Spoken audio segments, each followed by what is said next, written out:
Hi, my name is Medina. I am from Kinsley, Kansas. I'm here at Barton Community College getting my welder certificate.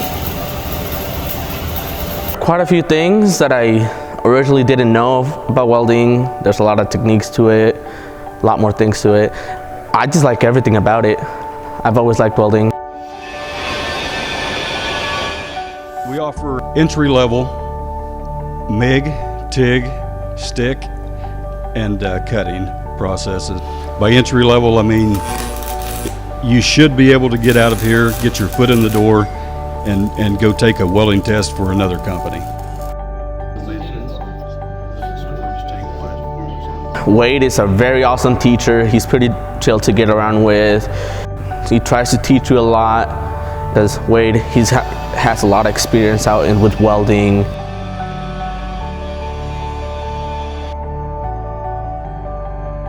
I live here on campus, yeah. The dorms are pretty nice, pretty roomy compared to some other ones I've seen.